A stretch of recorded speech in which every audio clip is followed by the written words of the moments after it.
confirmation surgery did happen, and ahead of the April 25th release, Radar Online has released snippets of Caitlyn Jenner's memoirs, where Jenner speaks of an ongoing gender confirmation surgery.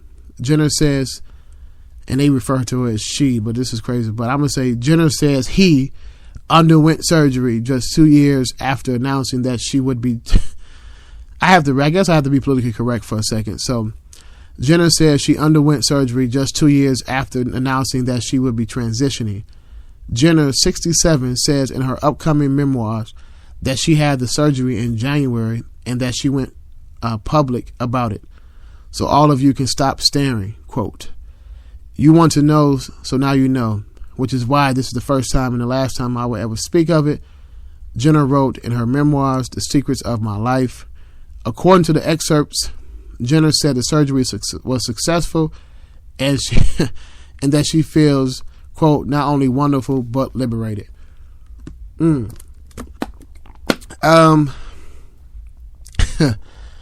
This is a crazy situation. I don't even know how to even speak on this, but I guess Bruce Jenner is now Caitlyn Jenner for real.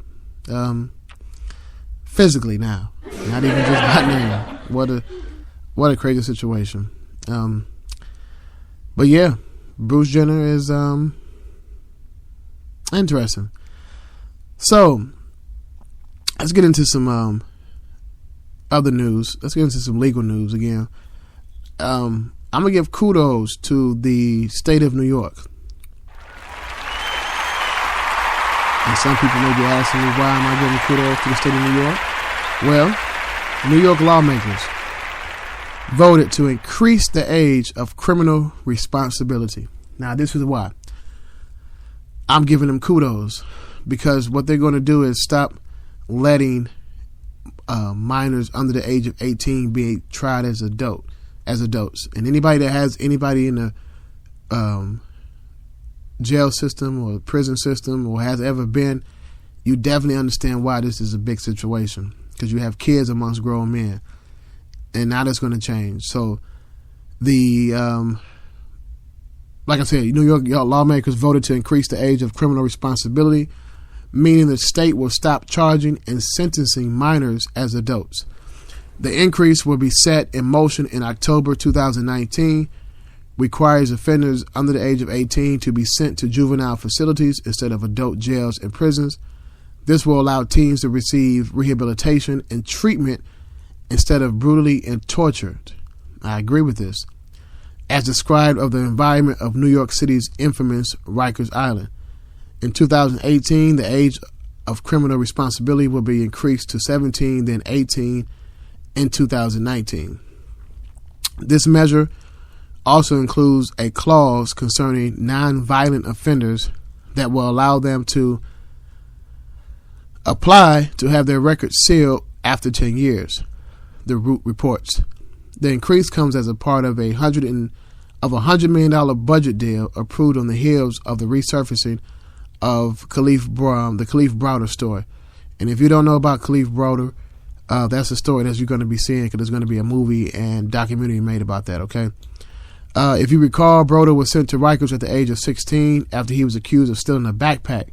He spent 3 years on the island because his family could not afford his bail. Although Browder's case would be eventually dismissed, the psychological and physical damage had already been done. Browder was brutalized, beaten, and tortured, not to mention isolated and starved. Years after his release, Browder committed suicide as a result of his experience. So this is why definitely this story is going to be told clearly, because it definitely plays a part on the psyche of most young men, especially being in that type of system in Rikers Island. It's serious jail time, and kudos to the state of New York for doing that. I'm definitely feeling that. And also, I want to say and I'm trying to find this one story I wanted to talk to you all about, And I'm going to get into that later. But right now I'm going to get into another request. Somebody liked this song last week, and I'm going to play it for you. If you like it, I'll play it again for you. And this was the group called Jazz Specs. I gave you a little history on the group called Jazz Specs. But here's a song by Jazz Specs. Let's just keep in touch, featuring Scar, y'all. Right here on WSUT, Simply United Radio, The Man Cave Show, y'all. Shaking it on dance floor. I was wondering if you would let me know your name. I'm Scar. Yeah. See, I ain't trying to be your man. Unless you want me to be. Girl, I hope you understand. I ain't trying to get nothing from you. This is all I want. I just want to be cool. That's it. Let's just keep in touch. Oh, yeah. Let's just keep in touch. Are you listening? Let's just keep in touch.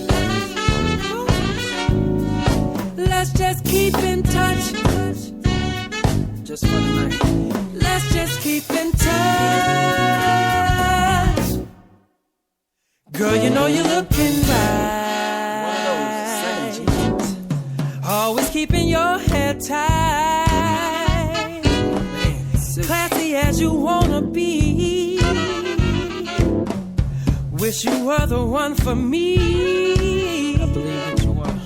But we must keep this innocent. Like a child, like a child. Talk every now and then. Every move, let's go. Long as I don't act a fool. Hey, I think that we'll be cool. Alright. So let's just keep in touch.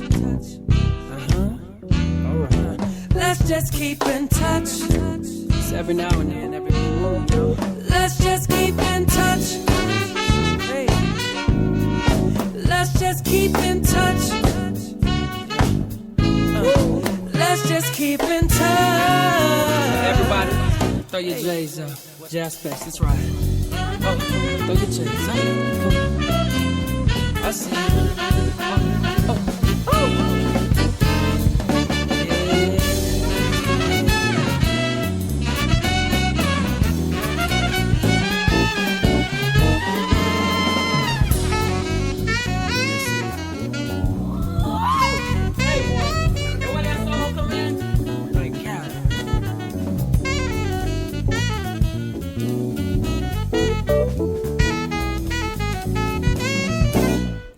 Let's just keep in touch. Let's just keep in touch. Let's just keep in touch. Let's just keep in touch. Let's just keep in touch.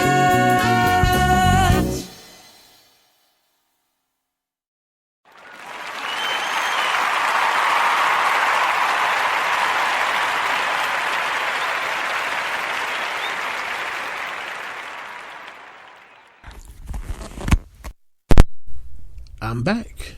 And that was the group. And that was the group Jazz Specs in the song Let's Just Keep in Touch, featuring the brother Scar.